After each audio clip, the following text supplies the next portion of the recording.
trabalhador que sofre um acidente de trânsito no seu deslocamento de uma filial para outra deve ser indenizado? Esse é o nosso tema de hoje.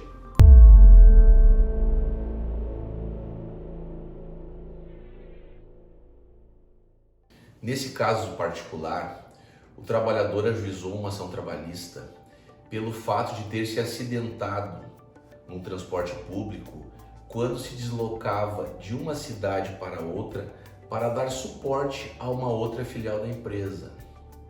Na ação trabalhista, ele argumentou que houve uma alteração unilateral do contrato de trabalho e que essa alteração teria sido a causa motivadora de o fazer ter que se deslocar de uma cidade para outra para dar um suporte a uma filial da empresa.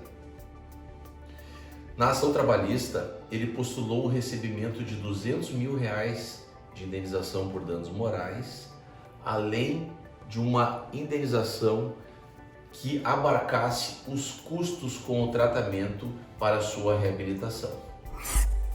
O Tribunal Regional do Trabalho entendeu ser indevida a indenização pelo fato de que a atividade normalmente desenvolvida por esse trabalhador não é considerada uma atividade de risco, e mais que esse deslocamento era uma medida excepcional, ou seja, não era uma situação corriqueira que fizesse parte do seu dia a dia.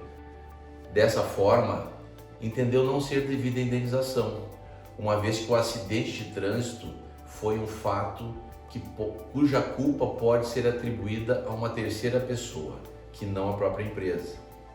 É sempre válido lembrar, e nós já tratamos aqui exaustivamente da questão da atividade de risco, qual seja aquela que pode colocar em risco a integridade física ou até mesmo a própria vida do trabalhador durante o desempenho de sua atividade laboral, e está expressamente prevista no artigo 927 do Código Civil.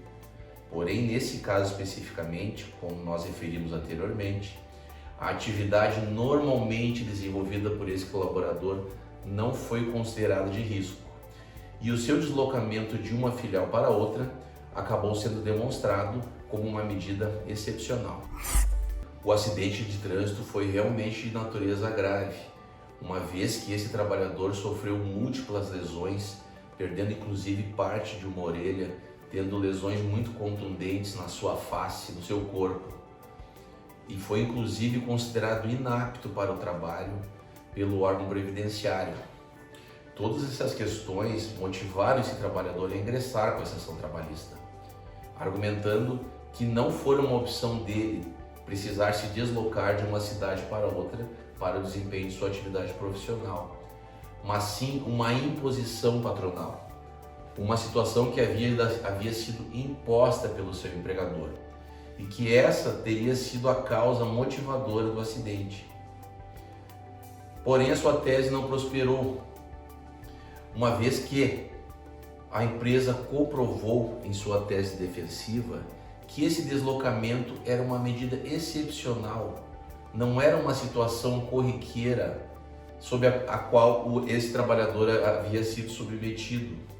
E dentro dessa dinâmica, foi reconhecido que a culpa pelo acidente deveria ser atribuída a terceiro e que ele, caso pretendesse receber uma indenização, não deveria propor ação contra o seu empregador, contra a empresa, mas sim contra o efetivo causador do acidente de trânsito. A decisão foi unânime e a reclamação trabalhista foi julgada improcedente. Em fatos dessa natureza, é muito importante aferir antes do ajuizamento de uma ação trabalhista se se trata de uma situação caracterizada como atividade de risco, ou então de uma outra situação em que a culpa pode efetivamente ser atribuída à empresa. Se não houver nenhuma dessas situações, a ação não deve ser proposta contra o empregador, mas sim contra o efetivo causador do acidente.